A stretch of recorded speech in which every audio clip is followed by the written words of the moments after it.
Stage 3. Welcome to our history lesson for week 3. Today we'll be learning about Australian Federation and the path that was taken to get there. We are learning about how Australia became a nation through the Federation, the significant events leading up to Federation, reasons for and against Federation, and the making of the Constitution. To be successful in your learning today, you'll be able to name the 6 colonies that existed before 1901. You'll be able to list reasons for and against Federation, and you'll be able to determine the key events on Australia's path to Federation.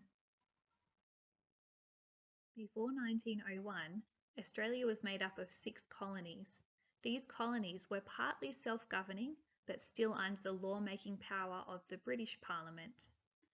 They are New South Wales, Victoria, South Australia, Tasmania, Queensland, and Western Australia. In 1889, a man named Henry Parkes called for all the colonies to federate, which means to unite. This speech is known as the Tenterfield Oration. Here are some reasons for federation. National pride. The majority of the colonised population wanted to be recognised as Australian. There would be one army, one postal service, and one rail gauge. Federation would remove taxes on goods when crossing borders, allowing for free trade between colonies. Colonies could share natural resources. Australians wanted to influence the rules or laws that affected them instead of the British having this control. There would be consistent laws on immigration. Here are some reasons against Federation. Poorer colonies thought the rich colonies would not listen to them and would take control. Rich colonies did not want to share their wealth and resources with the poorer colonies. Federation would take some time and many important decisions would need to be made. Poorer colonies liked the existing tax system as they made money by taxing goods. In 1890, a delegation was called to the Australasian Federation Convention in Melbourne. It is decided there that Australia will follow the British parliamentary system and use the United States Constitution as an example.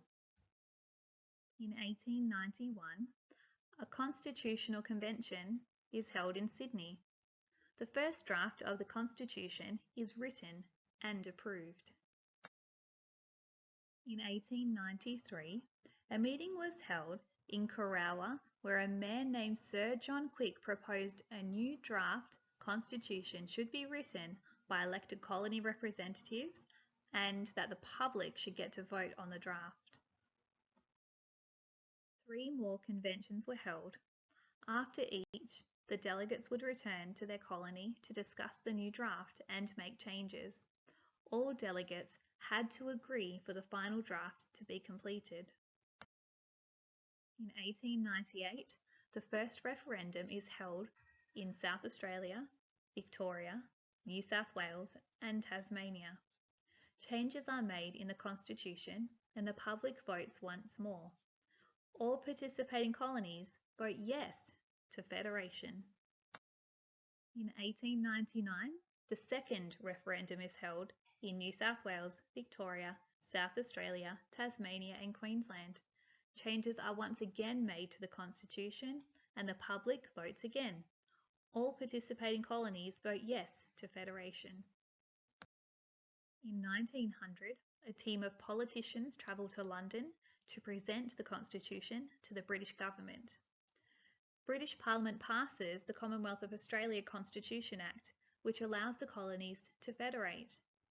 Western Australian members of the public cast their vote, and a yes vote is unanimous. Then, in 1901, on January 1st, 1901, all of the colonies of Australia federate and become states of one nation. Australia's first Prime Minister is Edmund Barton. Barton was one of the main supporters of the Federation movement in the 1890s.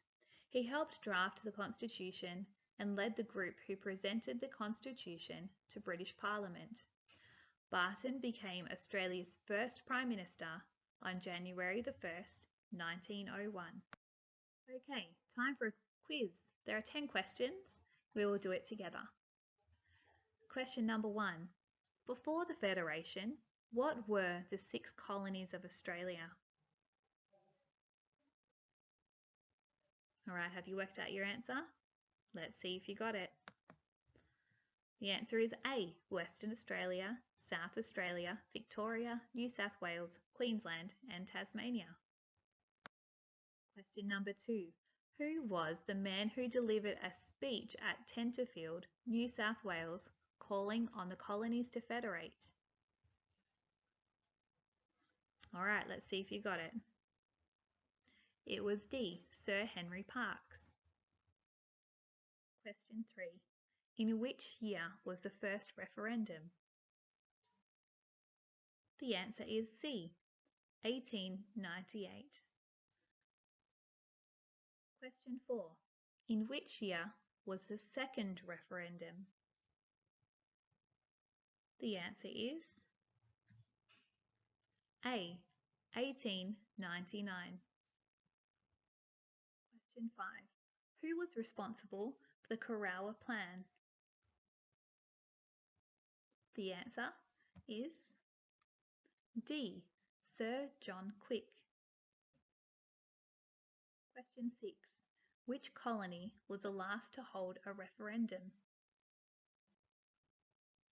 That's right, the answer is B, Western Australia.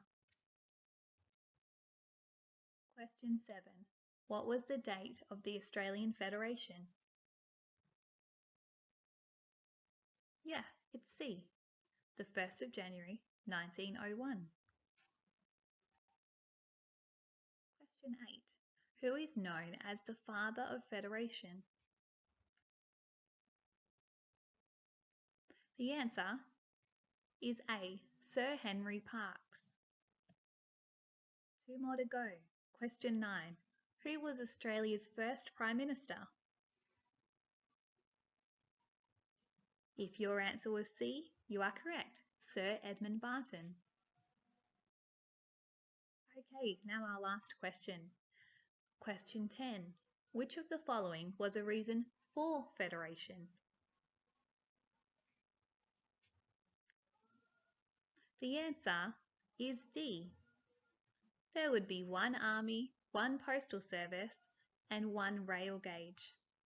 All right, well done, stage 3. Now you should have all the knowledge you need to complete your work stencil in your work pack. Please take some time at the end to reflect on our learning intention and success criteria.